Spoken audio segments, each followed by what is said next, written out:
మీ గొంతుతో మా death note రెడీగా ఉంది ఇక్కడ. Dialogue dialogue dialogue.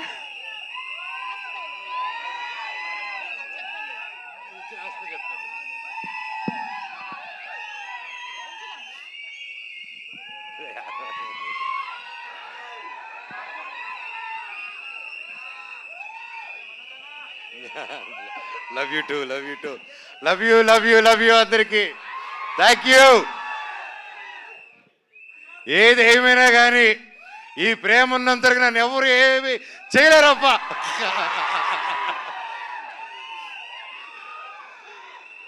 Love you. ఇన్ని రోజులైనా హీరోగా సినిమా చేయి చేయి చేయి చేయని చాలా రోజులుగా అంటూ ఉన్నారు. ప్రయత్నిస్తూ ఒక మంచి కథ చేద్దాం. ఒక కరెంట్ దిగులాగా కావాలి, ఒక పోటుగాడిలాగా కావాలి, ఒక మిస్టర్ నోకేలాగా కావాలి, నేను మీకు తెలిసేలాగా కావాలి, బిందాస్ లాగా కావాలని మీరు రకరకాలుగా ఇది కావాలన్నాను. మీరు ఎప్పటి నుంచో అప్పటి నుంచి అభిమానం పెట్టుకొని నన్ను ఇప్పటివరకు నెత్తి మీద పెట్టుకుని ఉన్నారు. మీకు పాదాభివందనాన్ని, మీ పాదాలకి థ్యాంక్ యూ. ఏ సినిమా చేద్దాం అనే టైంలో నాకు హనుమారెడ్డి గారు లైక్ వేరే కథలు వింటూ వేరే సినిమాలు కూడా సైన్ చేసి, సరే దీని ముందు ఒకటి చేద్దాం అనుకున్న కారణాల వల్ల అది డిలే అవుతూ, సో వెంటనే ఒకరోజు నా ప్రాణ స్నేహితుడు రామ్ ప్రసాద్ నాకు ఫోన్ చేసి, అన్న ఇలా ఒక స్క్రిప్ట్ ఉంది, చాలా మంచి స్క్రిప్ట్ని విన్నాను, లేక ఎప్పుడు చేయడం అనమాట. నాకు ఏదైనా క్రియేటివ్ గాను డిజైన్స్ గాను ఏదైనా ఆర్ట్ వర్క్ ఏదైనా క్రియేట్ చేయాలనుకున్నప్పుడు is my first person I call, Ram ఇది క్రియేట్ చేయాలనుకుంటున్నాను, ఏం చేయాలని. ఇన్ని సంవత్సరాల్లో ఈ ఫస్ట్ టైం ఫోన్ చేశాను, ఈ కథ వినండి మీరు అన్నారు. అండ్ కథ విన్న వెంటనే నాకు నిజంగా చాలా బాగా నచ్చిందండి. నన్ను ఏదైతే అందరూ చూడాలనుకుంటున్నారో, మనోజ్ని మళ్ళీ ఎలా చూడాలనుకుంటున్నారో డైరెక్టర్ గారు అలా ఊహించుకొని తీసుకొచ్చి నాకు నరేట్ చేశారు. దాన్ని నిజంగా ఆ భగవంతుడికి థ్యాంక్స్ చెప్పుకుంటున్నాను. Thank you sir. ఇందాక మా హనుమాన్ రెడ్డి గారు మాట్లాడుతూ హీరోతో చెప్పేటప్పుడు ఫస్ట్ సిట్టింగ్లోనే ఓకే అయిపోయింది, మన మ్యూజిక్ డైరెక్టర్ గారితో కూర్చున్నప్పుడు ఫస్ట్ సిట్టింగ్తో ఓకే అయిపోయింది, మన యాక్షన్ మాస్టర్తో ఫస్ట్ సిట్టింగ్లోనే ఓకే అయిపోయింది అని చెప్పారు. సార్ క్లారిటీ ఇవ్వండి సార్, ఫస్ట్ సిట్టింగ్ అందరూ వెళ్ళి సిట్టింగ్లో కూర్చొని ఇదేదో ఓకే అయిపోయేలాగుందని ఆ సిట్టింగ్ అనుకోపోతారు. తమ్ముళ్ళు అది ఆ సిట్టింగ్ కాదు, అది స్టోరీ సిట్టింగ్, ఓకేనా? ప్లీజ్ క్లారిటీ ఇచ్చారు. నేరుగా బార్కి వెళ్ళిపోతాయి బండ్లు, మరి ఉండండి.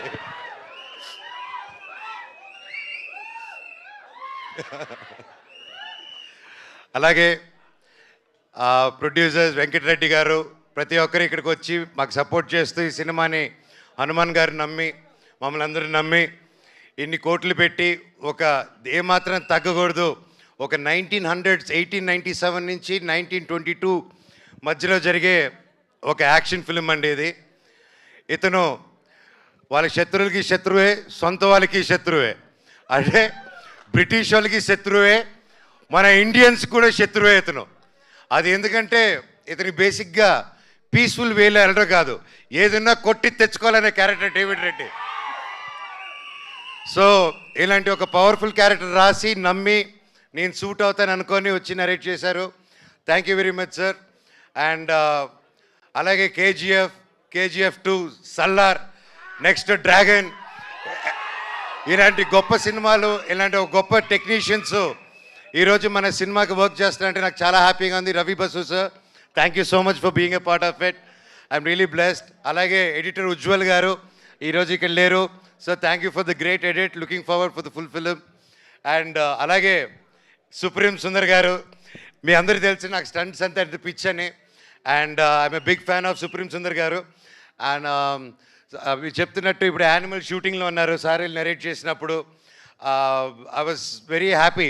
అప్పుడు లైక్ సార్ అది రాకముందు నుంచే we know his work in all the films he did. And ఎక్కడ sir, thank you so much for accepting and you're going to kill it sir, thank you.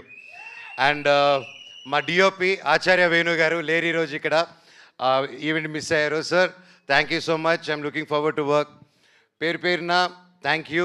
And ఇది గ్లిమ్స్ కాబట్టి the speed of David Reddy, మీరు ఆ bike చూస్తుంటారు, ఆ bike war dog and వాడి చేతిలో ఉన్న బ్యాటే డెత్ నోట్ అనమాట. సో ఇవి రెండే వీడి ఆయుధాలు, వీళ్ళు బెస్ట్ ఫ్రెండ్ సినిమాలో. అండ్ ఇంకా చాలా మాట్లాడాలని ఉంది, చాలా చెప్పాలని ఉంది, కానీ ఇది గ్లిమ్స్ కానీ ఇక్కడితో ఆపుతాను. Thank you so much Mounika, Dhairav, Devasena for being there with me all the time. Love you all, god bless you all. Thank you.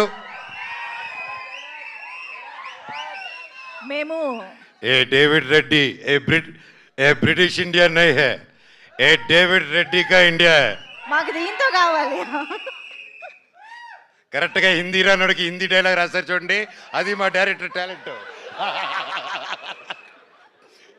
Sir Hindi అందుకోండి ఒకసారి. ये ब्रिटिश इंडिया नहीं है, डेविड रेड्डी का इंडिया है. ఏ బ్రిటిష్ ఇండియా नहीं है, ఏ डेविड रेड्डी का इंडिया है. మాకు హిందీలో ఒకటే వచ్చు సార్, ఊపర్ సే ఆవో. ऊपर से आओ. అది కూడా మనోజ్ గారి నుంచే నేర్చుకున్నాం.